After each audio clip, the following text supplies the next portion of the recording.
Okay. Good afternoon, good morning, good evening. So wherever you are in any part of the world, this is Jonathan Ruiz, your accounting coach, survival tips. So as I have promised, I'm going to do a series of mini lectures or mini video series na pwedeng tumulong sa mga senior high school students who are under the K-12 basic education curriculum. Okay, so I'm going to discuss one curriculum which is a specialized subject actually, which is the Accountancy, Business and Management specialized subject. Okay, so ako po si Jonathan Ruiz, your accounting coach, survival tips. So I'm giving many types of lectures na pwede makatulong sa bawat isa na estudyante na nag-aspire na one day they will become a successful certified public accountant. Now, kaya po nang sabi ko, this will be a lecture series and it will tackle the senior high school K-12 basic education curriculum, which is yung specialized subject, which is accountancy, business and management. So today, I'm going to discuss very short lang po about dun sa course content and the course title. Ano po yung mga abangan nyo in the future? Ano yung makikita nyo dito sa mga lectures na to? So, ang course title is Fundamentals of Accountancy, Business and Management. When you say fundamentals, this will be the foundation or the basic. So, meaning you will use it in the future. So, you need to master this part. So, I highly recommend na you really take this seriously. Kasi marami ang nagkakamali actually. They realize already when they are already in their 4th year or 5th year, when they are already in the college, no, na mahalaga pala yung basic and the fundamentals. So ang course description po is Introductory Course in Accounting, Business and Management Data Analysis. So dito papasok yung goal natin na students will appreciate accounting as a language of business. Dito papasok yung understanding ng isang estudyante sa basic concepts and principles na makakatulong sa pag-a-analyze ng business transactions.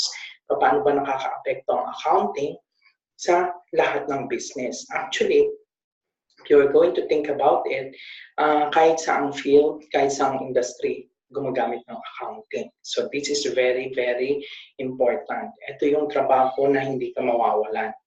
Okay? But of course, you don't need to force yourself, no? Kung ito ba talaga yung gusto mong i-take na course when you go to college. Ito ba talaga yung Bachelor of Science in Accountancy or Management Accounting?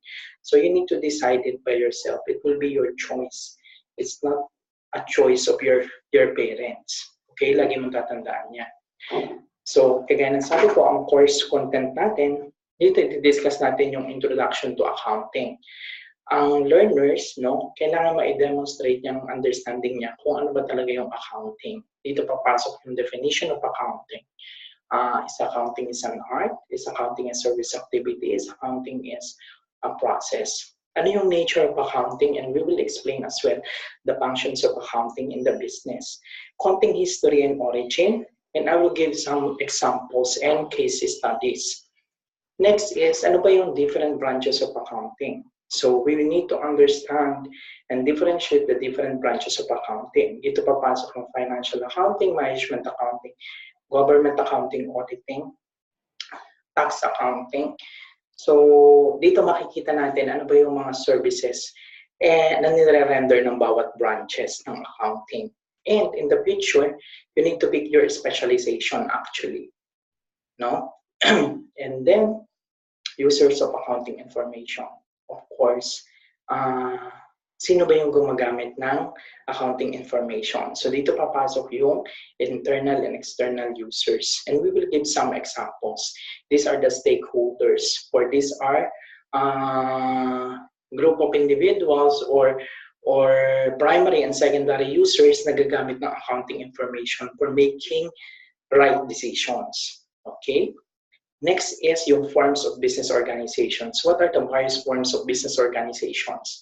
Nandito yung sole proprietorship, partnership, corporation, cooperatives, no?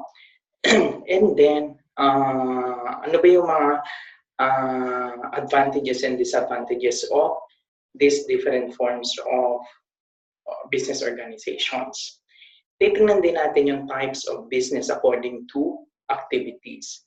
So we will compare and contrast yung types of business according to their activities, as well as identify their advantages and disadvantages and what are the requirements, what are the business requirements for each type.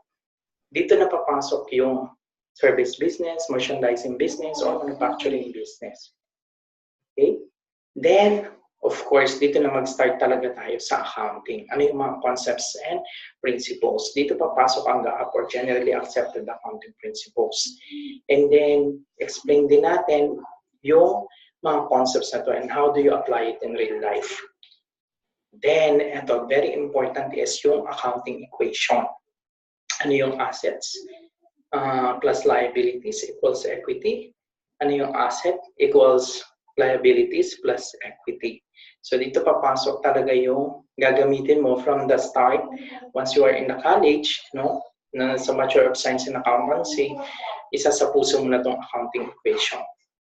Okay? Then, we will also discuss types of major accounts. Of course, nandito yung assets, liabilities, capital, income, and expenses.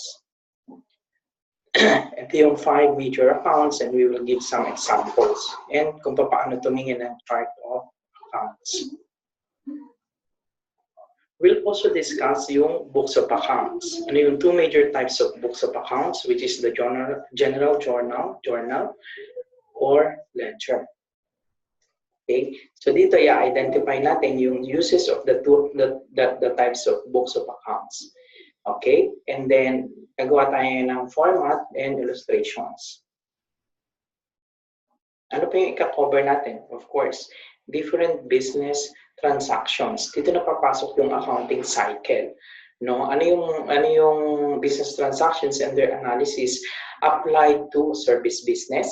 Andito rin papasok yung rules of debits and credits, journalizing, posting, and preparation of trial balance. No? So dito na papasok yung mga simple problems and exercises na kailangan mo matutunan. Okay? So then, the last part will be the accounting cycle. So the main purpose of this is yung ano ba talaga yung accounting cycle applied to merchandising business. Dito matutunan tayong mag-journalize, mag-post and transactions, preparation of trial balance, preparation of financial statements, adjusting entries, reversing entries, worksheet preparation, and completion of the accounting cycle. So yan po yung matututunan nyo dito sa course na to, which is the fundamentals of accountancy, business, and management. So I hope you are going to learn a lot.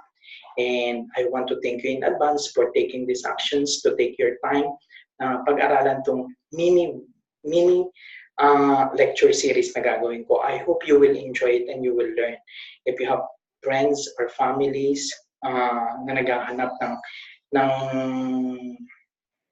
konting knowledge and they want learnings in basic accounting, so ito na po yung course na yun. And the good thing is this is free. I just want to ask you to please like and share my page, Accounting Coach Jonathan Ruiz. So maraming salamat po and hope to see you again on our next lesson. Thank you. Mabuhay po kayo.